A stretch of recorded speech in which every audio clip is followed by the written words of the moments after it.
starting the stream 1 minute before the countdown is out. That's my Christmas present to you.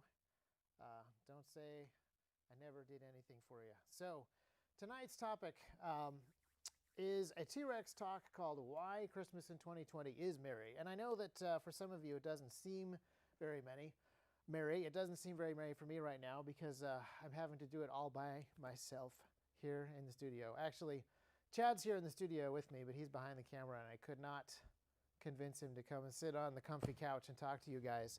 I had hoped that we would have more people as part of this T.REX talk, but because of family stuff or people who are kind of sick or various end-of-year deadlines that we have, it's just me. And I think that a lot of this year has been like this for a lot of you guys.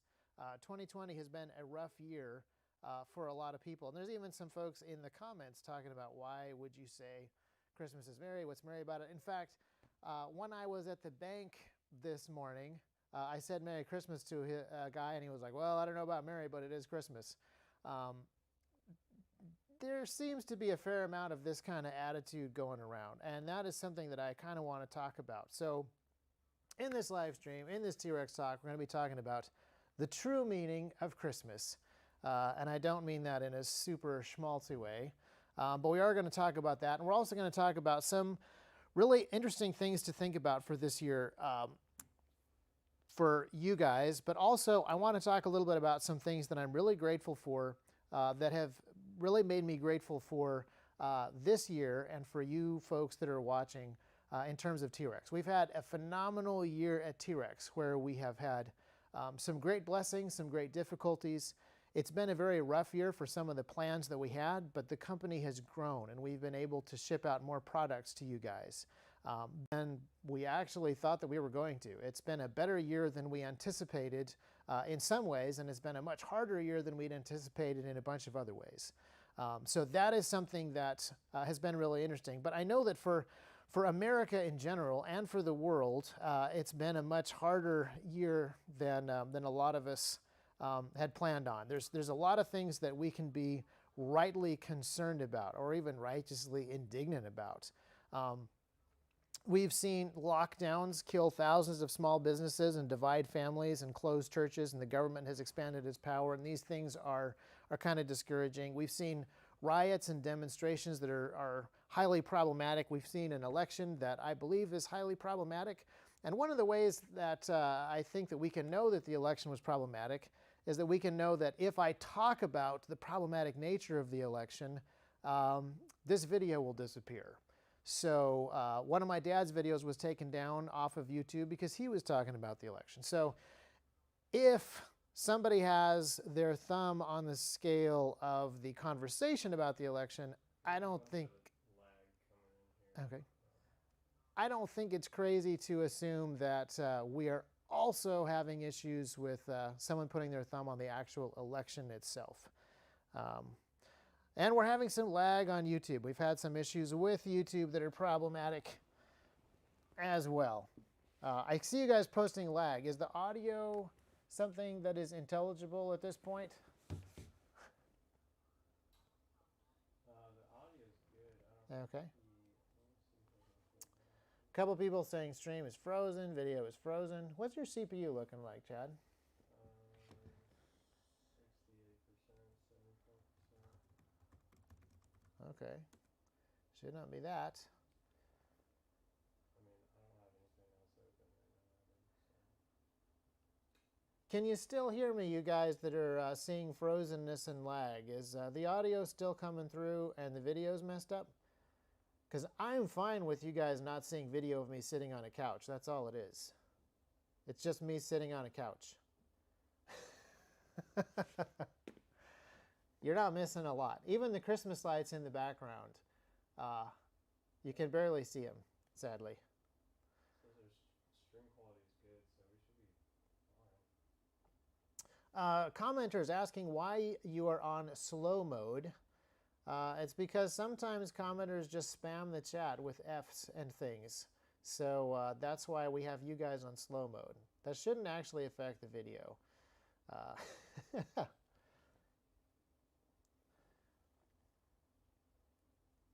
Chad's going to keep working on video stuff, and I'm going to keep talking.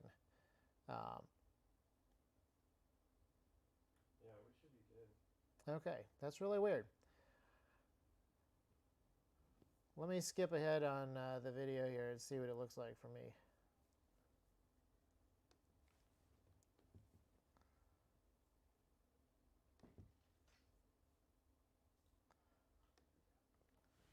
What's your frames per second, Chad? Can you see frames per second? Oh, video's working now. Everyone says it's good now. Okay, great. So now you can see me again, which the main thing is if you look back there and see all the Christmas lights we hang up, those are actually, I need to remember to take those home because those are from my kid's bedroom. They're going to want those back tonight. That's really important. So what I was talking about is a lot of things that are problematic about the year 2020 that we're aware of. We got some mandatory vaccinations. It's kind of weird how the video, the frames per second dropped when I started talking about the election. We got some mandatory vaccinations potentially on the horizon. The government just took $900 billion of our money to give to people that we didn't want to give our money to. Yeah, there's just stuff like that that's happening. And then the thumbnail on the video references an ATF letter that some of you have probably seen or heard about or heard speculation about.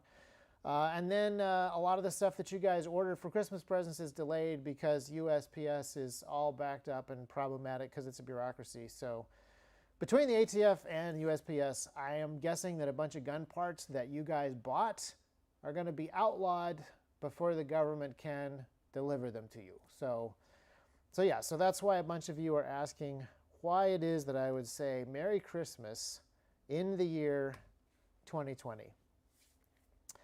I think there's a silver lining in a lot of these clouds, and I want to touch on those just quickly.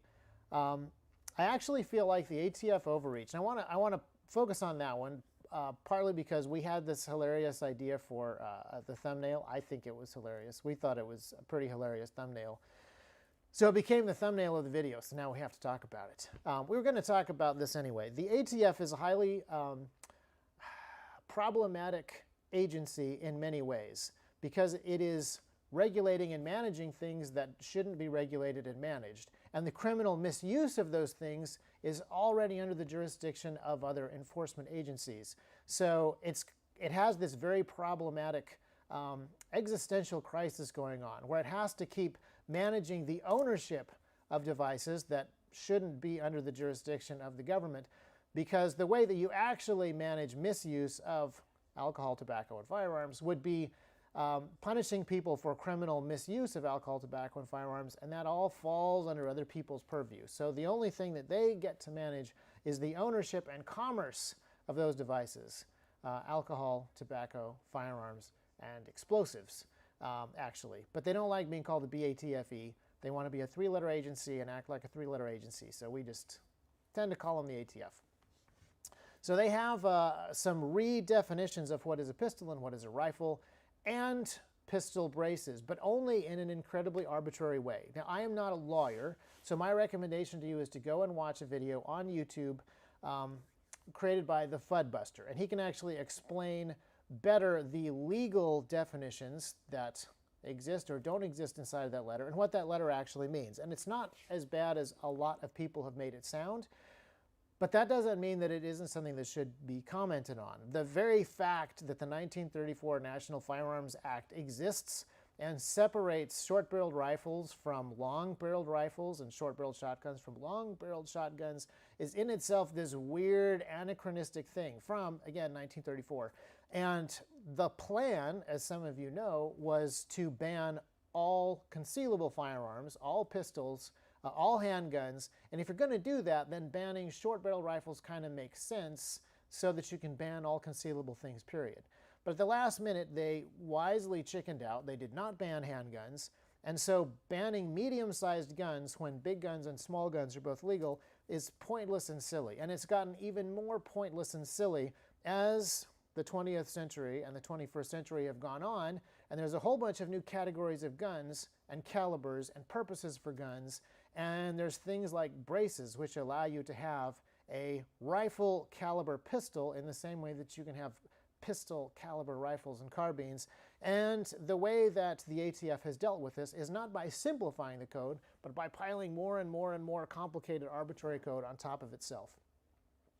Not surprising, that's generally what bureaucracies do because it's good job security for them and various other reasons. So that is something that I wanted to comment on when it comes to this. And there is an opportunity for us all to comment, to actually send our suggestions and ideas to the ATF regarding this particular letter that they have sent out. So I recommend that you go and you do three things. Number one, watch the Fudbusters analysis.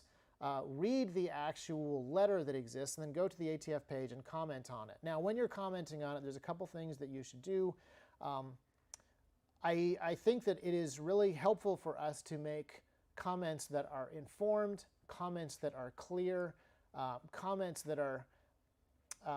I know that profanity is something that they actually frown upon in their comment section, and I frown on that as well. So I would recommend that you write clearly and concisely what you think the problems are, the issues are, why the code should be clarified rather than obfuscated, why things should be clearly defined as opposed to arbitrary and subjective. And everything that's in the letter now is pretty much arbitrary and subjective. So it brings up things like we should consider, when we talk about the difference between pistols and rifles, the weight. And it's like, okay, give me some pounds, give me some ounces, give me some numbers. Or the scope that is on it. I was like, okay, magnified, non-magnified. What magnification of optic is it that makes it into a rifle magically? Give me a number.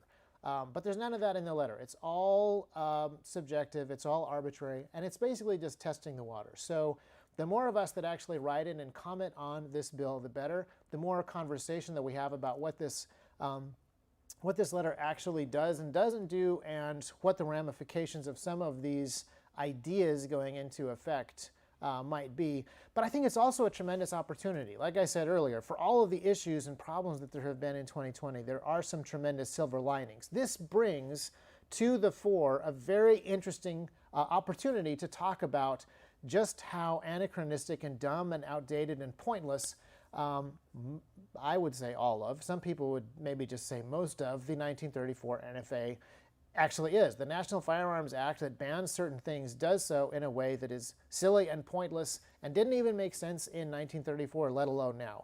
There are approximately an estimated 80 million braces in the wild on firearms in the United States today. So that is, if they are banned, 8 million illegal firearms for no reason. 8 million firearms that have not been committing crimes, even though they are apparently an extra specially dangerous class of short-barreled rifle.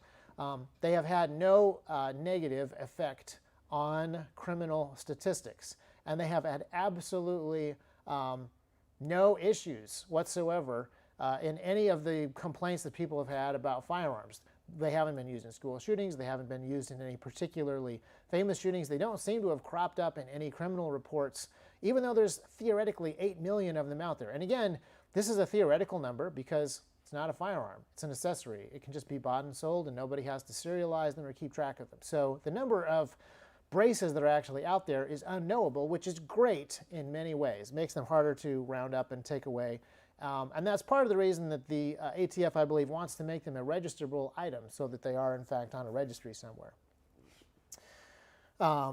So someone is asking, why would we even bother to ask for our rights back? I think that it is very important that we do several things at the same time. Number one, we exercise our rights.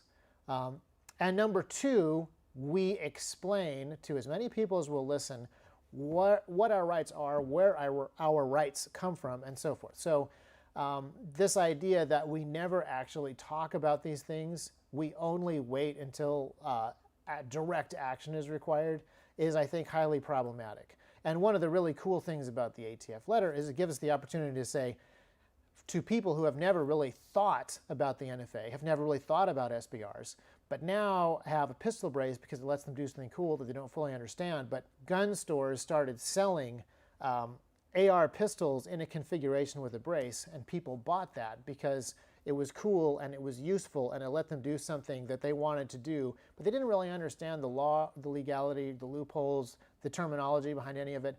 Well, now that's all out in the open. That's now all open for discussion, and we can talk about how silly it is that you can have a 16-inch AR rifle and a 14-inch AR pistol that have vastly different legal requirements, and one of them potentially puts you in jail for 10 years over a 2-inch barrel difference, and then a whole bunch of arbitrary stuff that the ATF is considering adding into stuff somewhere. So again, action points.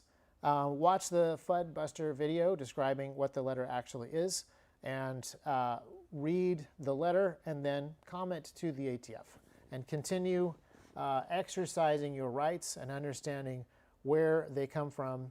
And that brings me to another point in my highly disorganized document of things that I was going to talk about tonight. When we talk about silver linings inside of difficult, problematic, or even evil things, I do think it's important that we look at those things very fairly.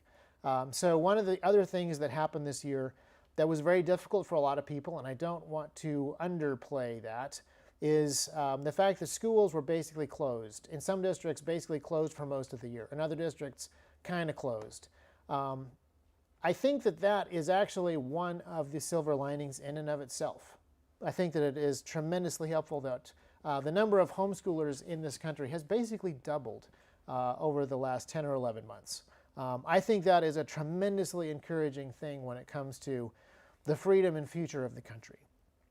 In the same way that even though the ATF, gonna ATF, is a problematic thing to see in 2020, it also opens up opportunities for people to be better educated and better prepared to push back. And if we actually have 8 million braces in the wild and the ATF does something as wildly constitutional as what some people believe that letter is proposing, well, that's an 8 million person class action lawsuit against the U.S. government. That's kind of an interesting thing right there. And I know that a bunch of us have been talking about the stimulus bill. It's kind of crazy about that stimulus bill. There's not a whole lot of money that goes back to the people who were originally taxed, and a whole bunch of the money goes elsewhere. Like, for example, did you know, Chad, $1.3 billion is going to Egypt? Which, you know, Egypt is kind of an ally. We got to keep paying them so they don't join the Soviets. Like, that's why we started paying them earlier. And I guess nobody at the State Department has noticed Soviet Union is not around anymore, so keep paying them. Sudan gets $700 million, which is great. It's only aid money, not military money. I'm sure that that will work as well as last time we gave them aid money for cargo planes, which they brought from Russia and immediately converted into bombers so they could drop bombs on South Sudan. There's people in the State Department that say that that never happened, but I've seen it happen. So yeah, so there's all kinds of problematic stuff going on.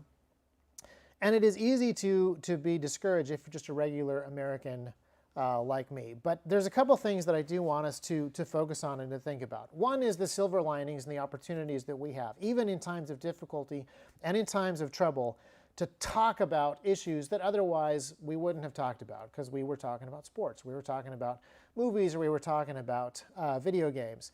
Well, we don't have those distractions anymore because sports are canceled, nobody's making movies anymore, and Cyberpunk 2077 is too glitchy to play on any consoles.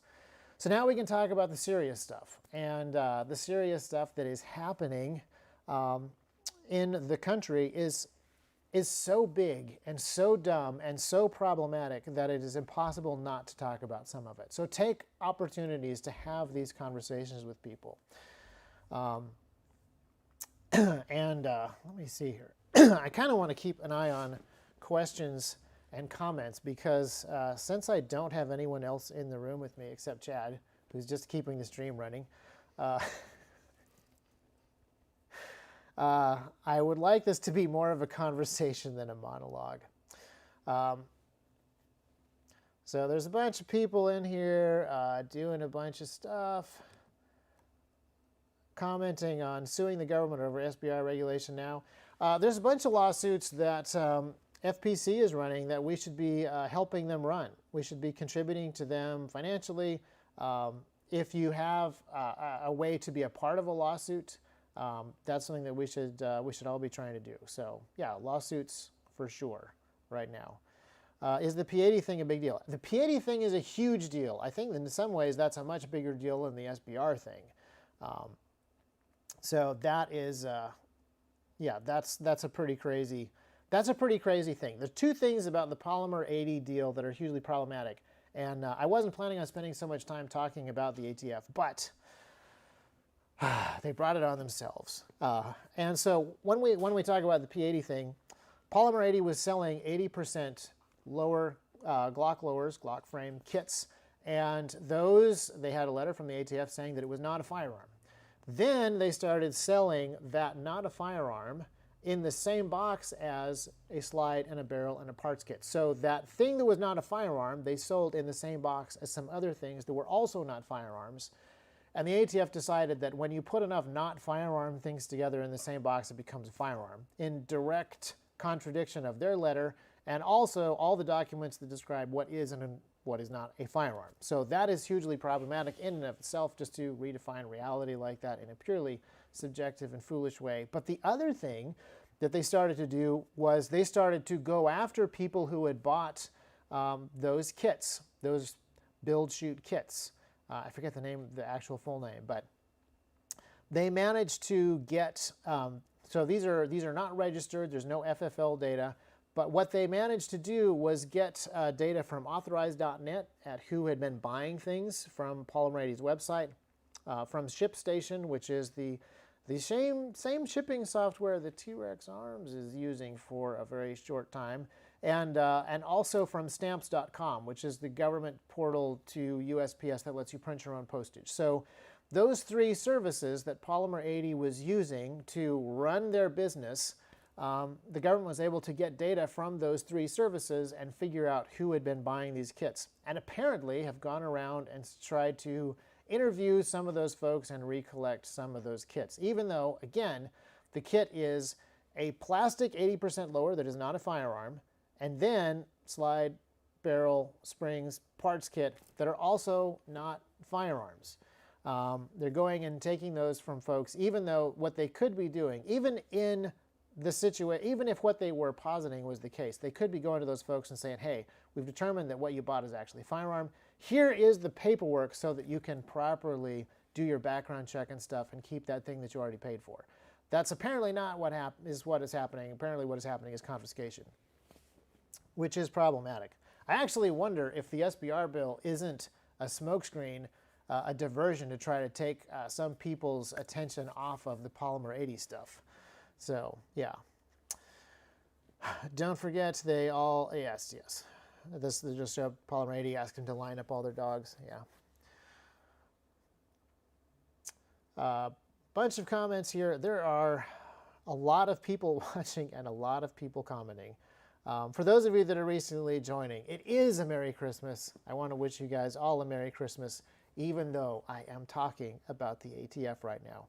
I also want to tell you guys that I know and have known throughout my life some ATF agents who are very nice, kind people who never gave any consideration whatsoever to what their agency actually did. And if you think that that is hard to believe, the vast majority of the bureaucrats that I have met and known here in the United States and the civil servants that I have known in other countries have very difficult time taking what it is they do in the abstract office over here and the effect that it actually has on real life human beings over here and connecting those dots. And I am not saying that just to excuse them. I'm not actually trying to excuse them. I'm just saying we need to help them understand the way that those dots are connected. So for example, a good family friend of ours worked for the ATF a long time ago, and we were one of the first families that she had ever met that actually were gun owners, and at that point we were barely gun owners. That was when I was extremely young, and yeah, that was just kind of interesting. In the place where we lived, where you would not think that gun owners were scarce, we were some of the first gun owners that she had ever met in her personal life, And that is a very interesting thing to me. So and in some ways, I feel like these separations have gotten even worse with social media and internet separating people physically and categorizing them into their own separate boxes. The ability for a politician or a bureaucrat to be utterly separated from their very own constituents is real. And I would say it's even easier for those bureaucrats to be separated from regular citizens because they don't even have to lobby. They don't even have to ask for votes. They don't even have to go out and canvass or door knock or anything like that. So that is something to remember. And I'm not saying that just to absolve all bureaucrats who do foolish things because of their ignorance, but to say, hey, this is something that we need to be working on and addressing. Not everybody that is there is pure evil, but the level of ignorance that is often there, the level of thoughtlessness that is often there is something that needs to be addressed.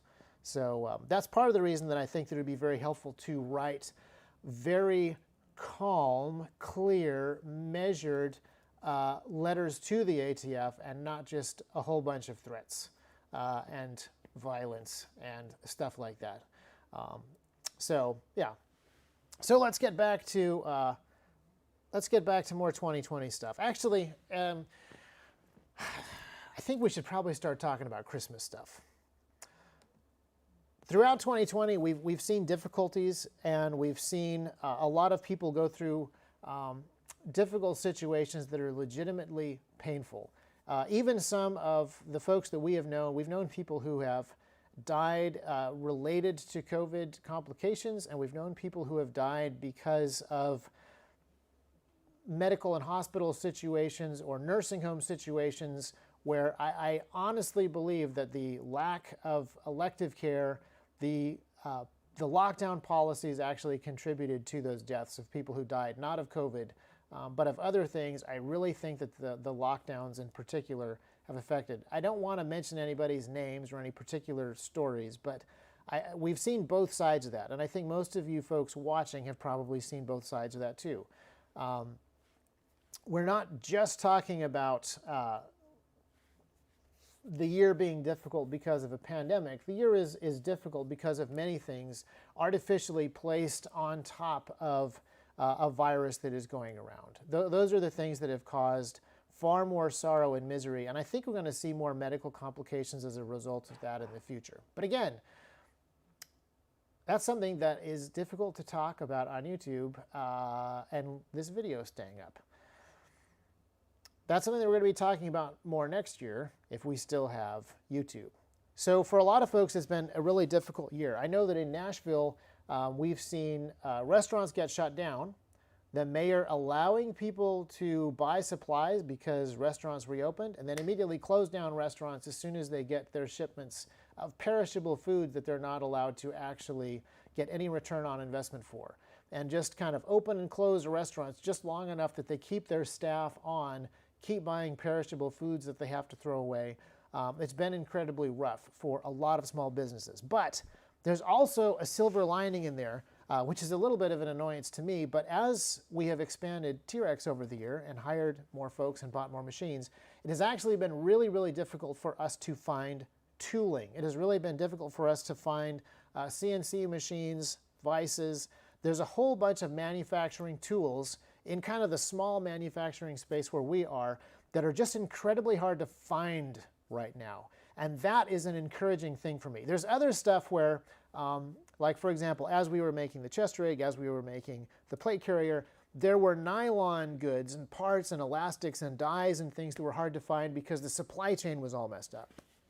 The supply chain was all messed up from stuff that was happening in Wuhan and Chinese shutdowns and mask mandates that took some of our elastic manufacturers who were making 3 and 4 inch elastic that's great for chest rigs, and they put all of their time and energy into making the really thin elastic for going around your ears for masks. So there were a bunch of things like that where we saw some scarcity that wasn't directly related to demand for our product, but demand for other products. But on the machine side of things, on the manufacturing side of things, we're seeing demand that is directly related to people wanting to grow the manufacturing capability of small businesses in the United States. So even as restaurants have been hammered by crazy lockdown rules, we have seen a demand for manufacturing equipment across the country. The machine shop that is next door to us that we had been doing a lot of work with, a couple of months ago, they said, hey, sorry, we're booked out until February.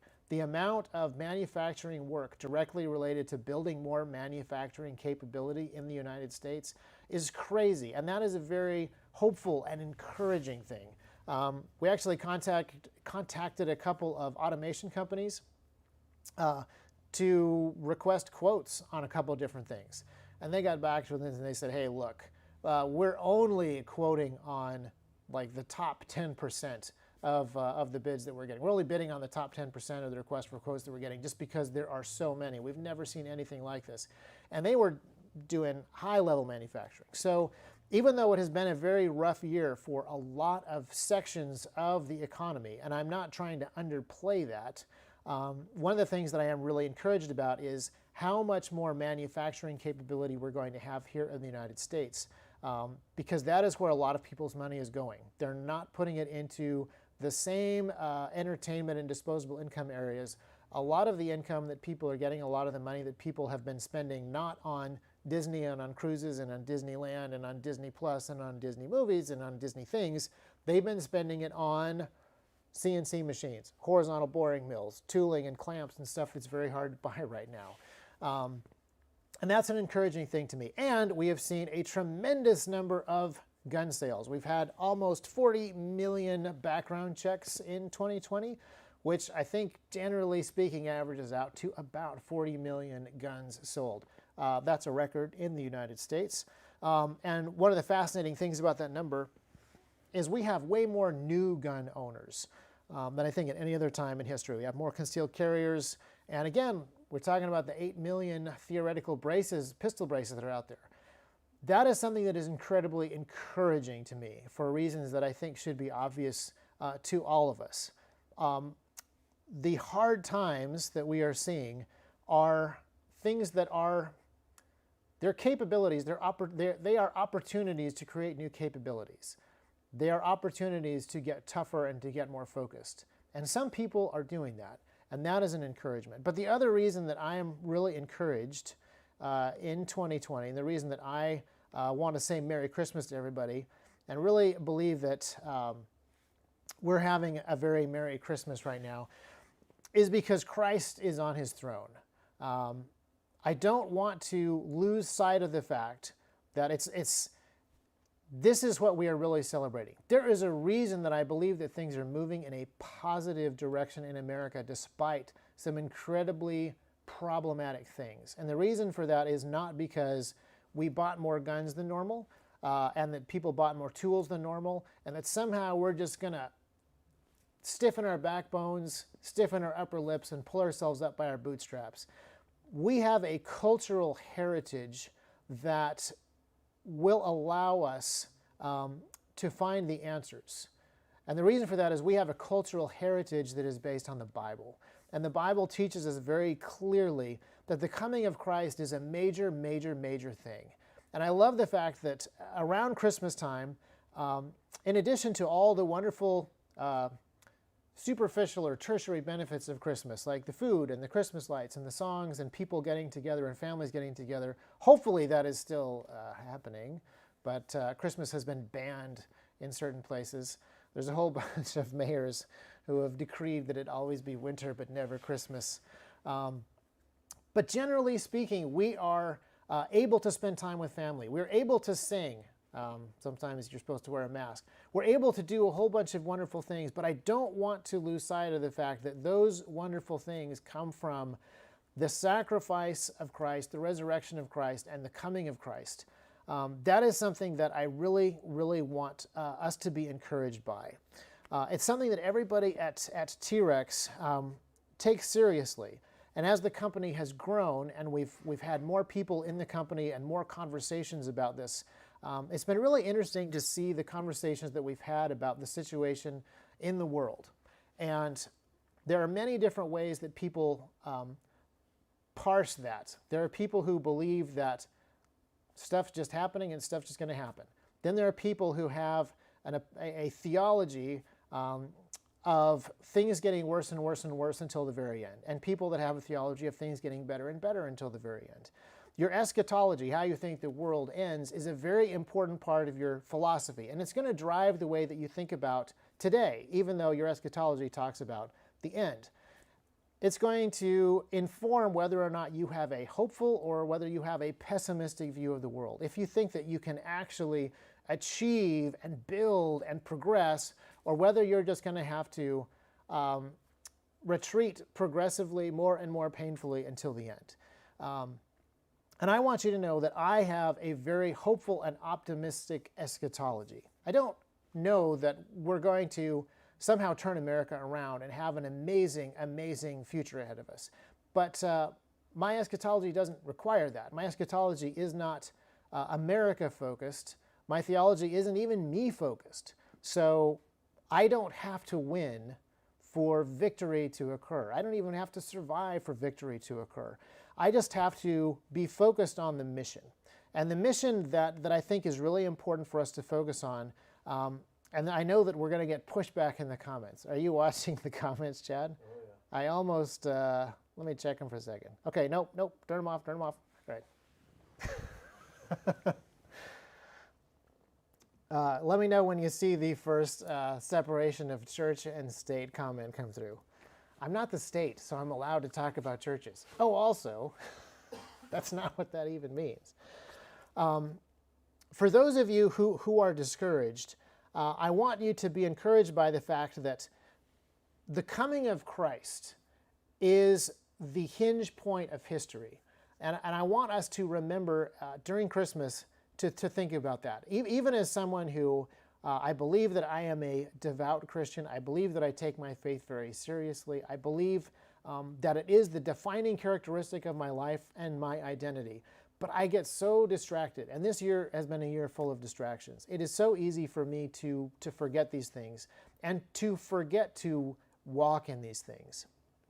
So I am trying to use Christmas and the reminders of Christmas to really refocus on the fact that Christ is King.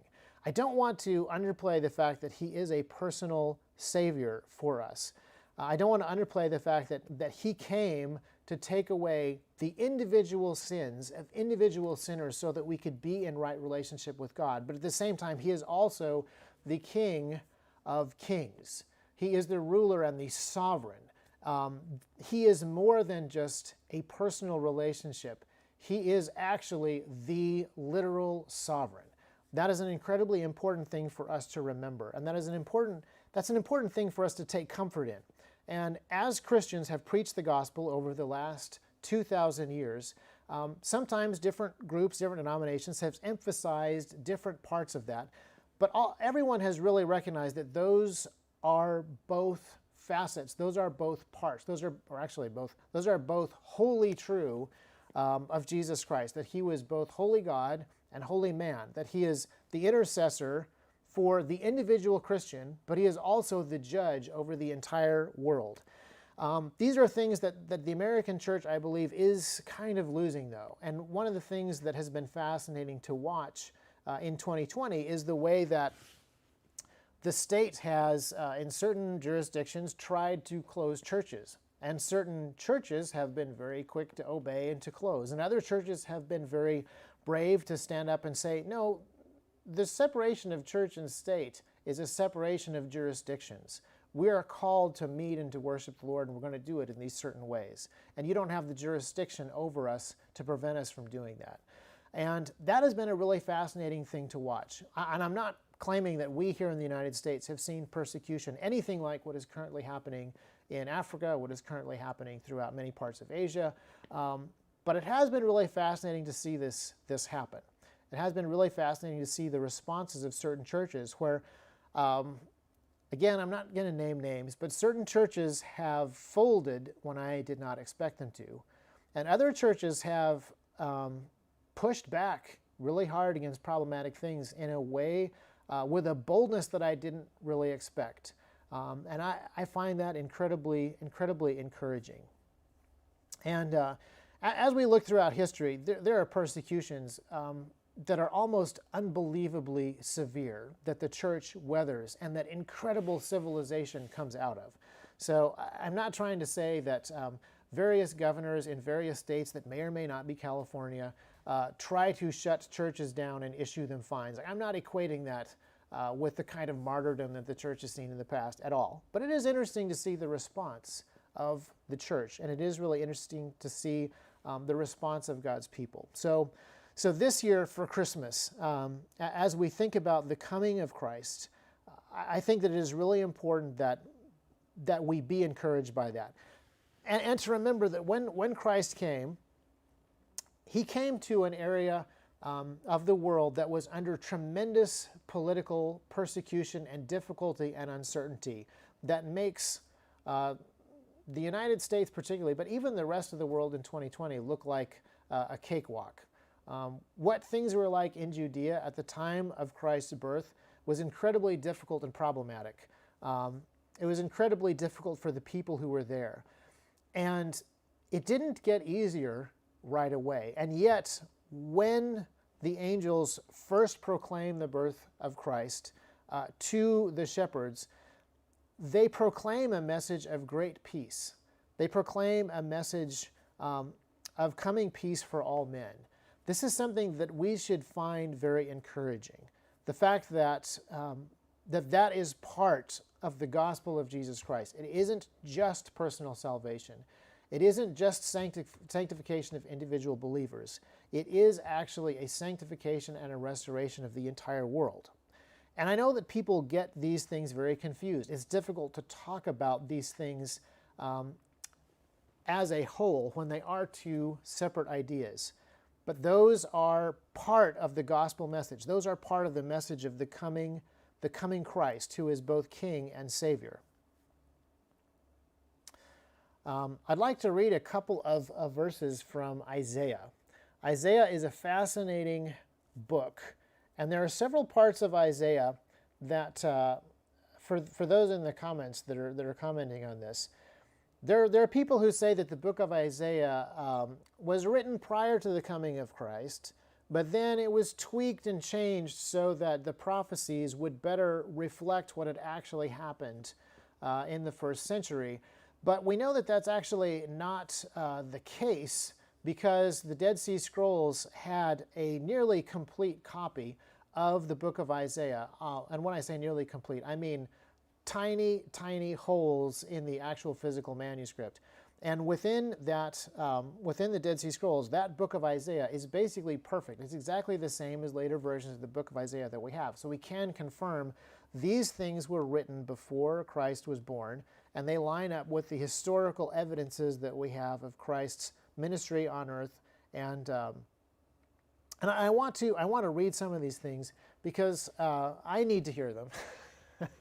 And we all need to hear them. I want to read from Isaiah 53, which talks about the sacrifice that Jesus made and why that was necessary for our salvation.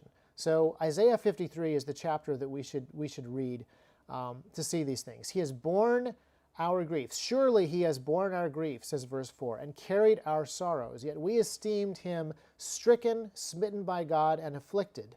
But he was pierced for our transgressions. He was crushed for our iniquities. Upon him was the chastisement that brought us peace, and with his wounds we are healed. This is a message that is throughout the Bible.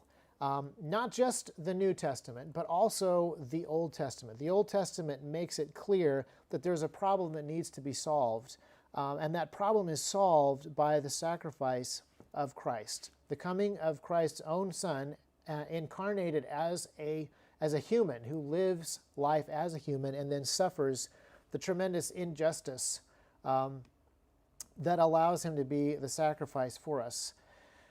But there's also the kingship of Christ.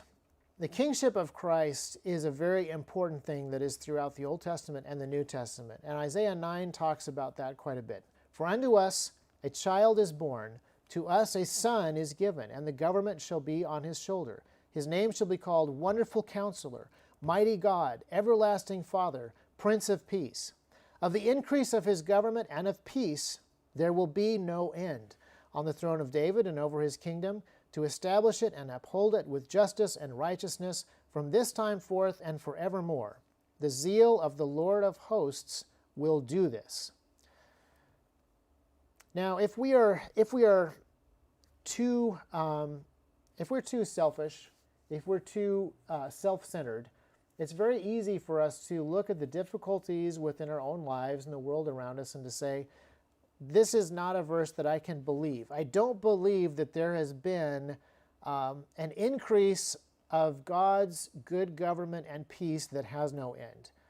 I don't see that at all. I don't see that happening in my own life. I don't see that happening in the world around me. I don't see that happening in history. But I believe that if we study history widely enough or deeply enough, that we actually do see some significant improvements over the last 2,000 years. We actually see tremendous advancements in civilization. We actually see tremendous advancements in peace and prosperity. Even the 20th century, one of the most bloody and possibly the most bloody centuries. Per capita, it may not be the bloodiest century, but in terms of overall numbers, 20th century is the bloodiest century in all of human history.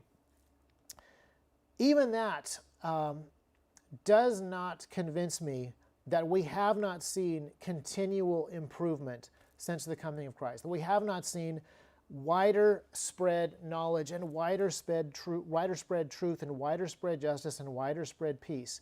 And we have access to this kind of peace.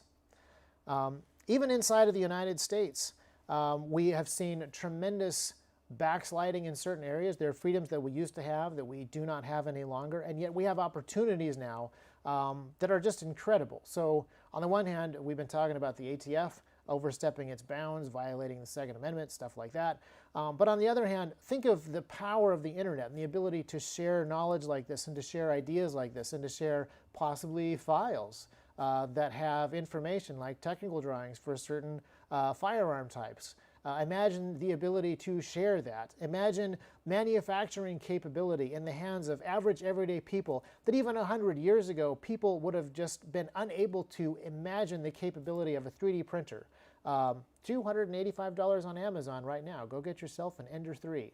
It's something that an engineer 50 years ago would barely have been able to picture outside of Star Trek or something. Star Trek 50 years old yet, Chad, or is that still like 40 years ago? I get confused. The original series. Yeah, I think that's far enough away that even in the capacity, the manufacturing capabilities that we have today, how easy it is to do and to build certain things is just incredible.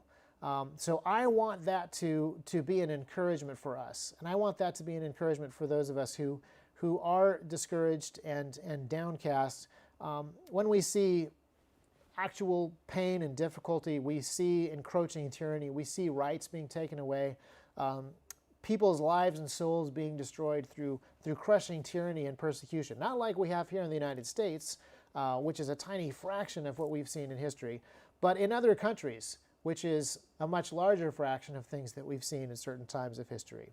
So those are things that I want us to think about and to be encouraged by. And I want to give you a couple of action points, things that I am wanting to do. I would love for you guys to go and read a couple of things in the Bible. I'd love for you to read the Christmas story in Luke. I'd love for you to read the beginning of Matthew. I think those are really important things to be doing now. The book of Isaiah, particularly those chapters 9 and 53 for sure. But also, I'd like for you to go and read the book of Nehemiah. The book of Nehemiah is a very fascinating book about restoration and rebuilding. It is something that we should all be really familiar with. So the basic story is Nehemiah, this is after Israel has been taken away from their land and the city of Jerusalem has been destroyed and burned, and Nehemiah wants to come back and rebuild it. He wants to rebuild the wall, and he wants to rebuild the city, and he wants to rebuild the temple. And he faces considerable pressure.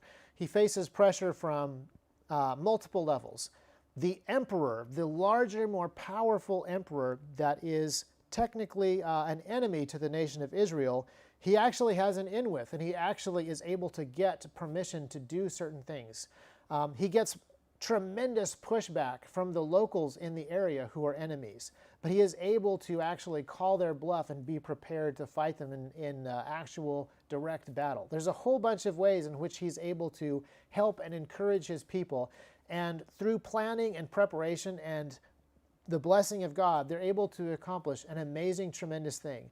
And it's not easy for them to do. And it would be really easy for all of us. I see this on the internet a lot. I see this in the comments right now. People who are saying, you can't vote your way out of the trouble that we're in right now. Well, sure. I don't think anyone is suggesting that casting a vote and then doing nothing is going to do anything.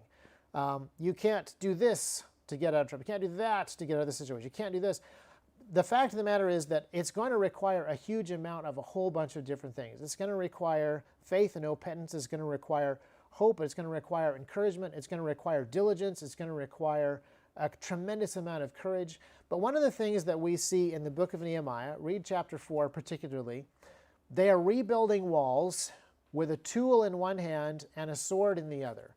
It's not particularly efficient to do that, but sometimes that's the sort of thing that is necessary. They could not fight their way into victory and success, and they could not build their way into victory and success. They had to do both at the same time. They had to be prepared to defend what they were building and the families that they had brought with them, but they also had to be building, and they also had to be praying, and they also had to be remembering the commandments that God had for them and repenting. They had to be doing all of these things at the same time in order to actually make forward progress. And the greatest enemy that they face is not so much an overt military threat. The greatest threat that they face are, I don't even know the right word for it, but basically slanderers, doubters, people trying to undermine what they're doing, mocking what they're doing, trying to convince them that what they're doing is in vain, that it's useless, that it will never come to pass, that it cannot possibly be accomplished. Those are the real enemies. Those are the real threats and the real dangers to the rebuilding work that Nehemiah is doing. So he is able to encourage his people, convince them of the rightness of the task and the building that needs to take place so that they actually do it. But at the same time, he equips them with weapons, he gives them a battle plan, he makes sure that they have the protection that they need, and he's not afraid of a fight. He's prepared for a fight, and he wants to make sure that his guys are ready for a fight, even while they're laying blocks, even while they're mixing mortar, even while they're doing all of the things that are necessary to build out the walls. And once they have the defensive walls up, then they start to build everything that's necessary inside the walls. So the way that he prioritizes and the way that he builds at the same time as being ready to fight, the way that he has a plan and an end goal that he can encourage people with, a vision that he can communicate, and the way that he puts everything before God, those are all things that we need to take away from here. Those are things that we need to do if we want to be builders. It is too easy to focus on the difficulties, to focus on those people who come in and say that this is impossible, that that is impossible, that this is inevitable, that there's no way that we could possibly reverse that. It is really easy for us to just listen to that stuff, buy into it, be affected by it, and let it pull the discipline and the diligence and the hope and the forward motion right out of us, and just let us sit and lament the difficulty of the position that we're in. And that is not the message of the gospel. That's not the message that God has given to his people. The message that God has given to his people is not that everything is going to be great and easy, and once you decide to follow Jesus, you're just going to start immediately living your best life now. That is not something that's in Scripture. As you read Isaiah and you see the way that the world hated Christ, the New Testament tells us that the world is going to hate Christ's followers too. I mean, someone who was literally perfect showed up, and you know what happened to him. So the closer that you are going to get to sanctification and perfection, the worse you're going to get hated by certain people. The Bible also says, if you're persecuted for being a jerk, that's on you. You're being a jerk. But if you're persecuted for following Christ, that's something that Christians can expect. That's something that Christians can count as as joy and honor and push past that and continue to obey and to build and to follow the Great Commission to make disciples of all nations. So that is something that I want us to be encouraged by. So this Christmas, let's celebrate with our families. Let's get back in the Word and try to really understand these things and understand our real responsibilities. But to be really encouraged that we serve a king.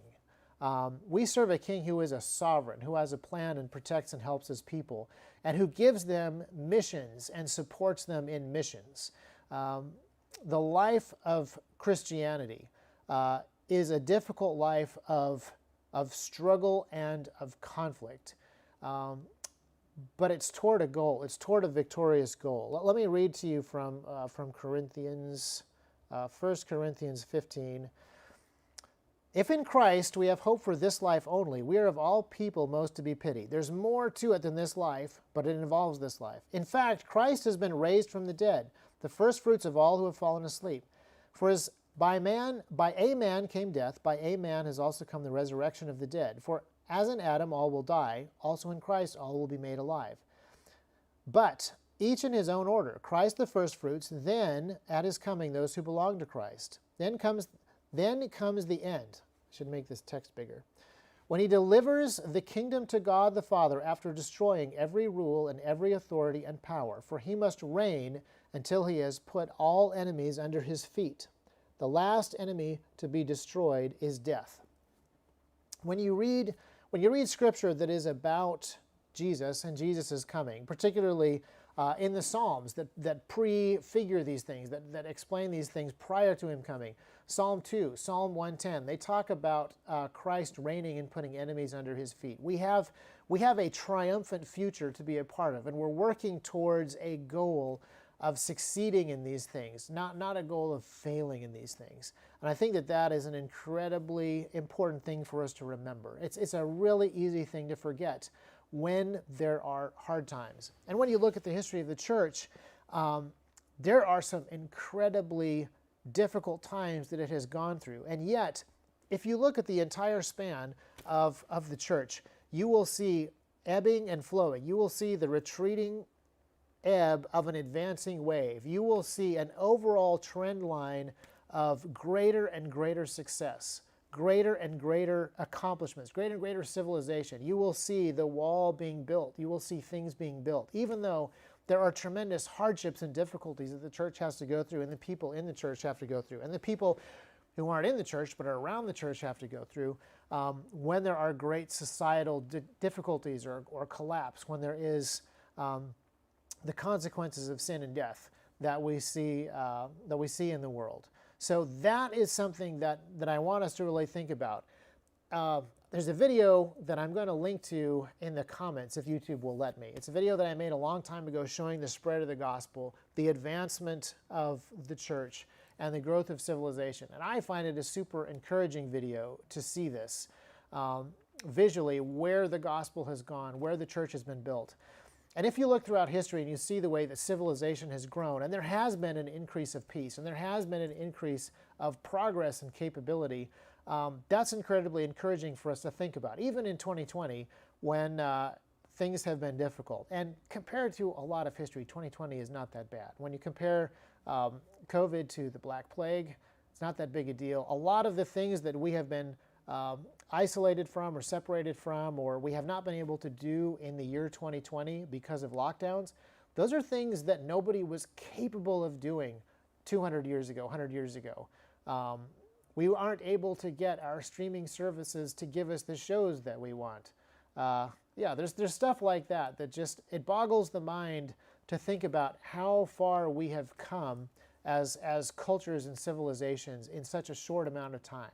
And I'm really hopeful for the future if we can not be discouraged, not lose sight of what we're actually trying to accomplish and to build.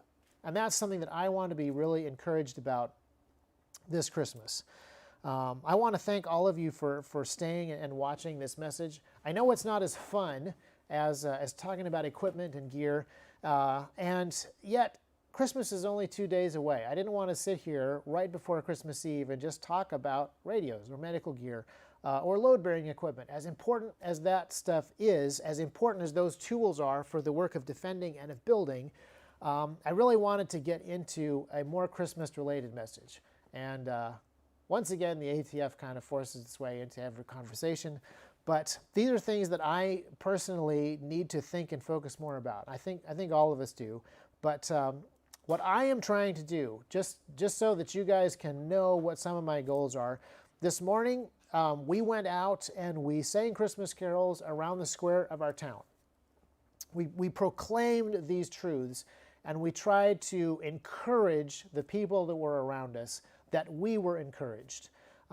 Tonight we're going to have some company over, and we're going to talk about the great things that God has done in Scripture and in history. We're going to continue to do hospitality, and that's something that we're going to do as a family because we're commanded to. It's not something we're shying away from because it's hard or difficult, even though we have 3 small children and a whole bunch of T.REX stuff that I usually try to do in the evenings.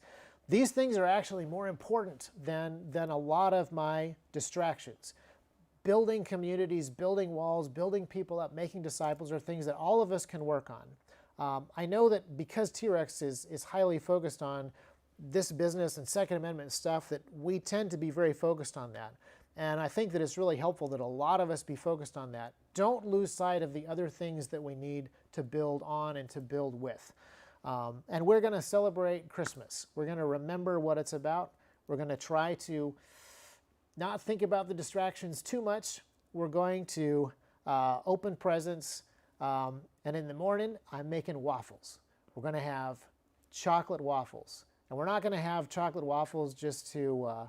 Chad, you coming over in the morning? Yeah, I was going to say chocolate waffles, huh? I'm opening the shop at 5 a.m. I need chocolate waffles afterwards. But we're not just having chocolate waffles in the morning as a way of trying to forget the difficulties of the year or of the week. We're having chocolate waffles to celebrate the goodness of God, the fact that it is Christmas, that we have so much to be grateful for, the fact that Christ has come, He has defeated death, He is sitting on His throne, all of His enemies are already under His feet, and now we are just doing a mopping up operation. That's basically what the rest of human history is going to be, mopping up operation.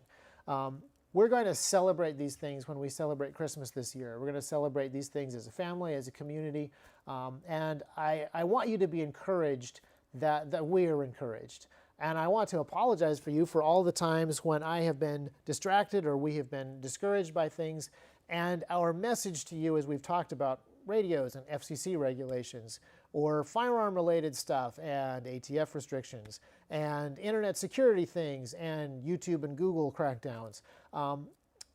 We are not discouraged. Those things are annoyances and frustrations, but our mission remains the same, and our King is on His throne, and we are happy to be in the fight. And we are happy that the fight involves building as much as it involves fighting. And we're really excited about the next year. We're really excited about the capabilities that we have thanks to you guys. T.REX has been able to grow as a company and to have a platform for messages like this thanks to you guys. We've been able to expand the stuff that we're able to build in the back of the shop thanks to the stuff that you guys have bought from us. So I'm tremendously grateful for everything that you have enabled T.REX to grow into and to become. And we now have capabilities that we didn't have 2 years ago, 3 years ago. I am tremendously grateful for that. But even outside of the stuff that T.REX does, the opportunities that we have in the world that we're in to expand the impact that we can have in our communities and amongst our friends and inform people on things, build things that can help folks, those are all things that we need to be doing. Not just because they open doors for conversation, not just because they allow for us to tell people about messages that we have that are important, but because we are called to do that. We're called to do that by the gospel. So this Christmas, I just want to encourage you in that message. And I really want to ask all of you to be joyful, to read the Christmas story, and to read the book of Nehemiah. And Right now, I'm afraid that I've got to go because I do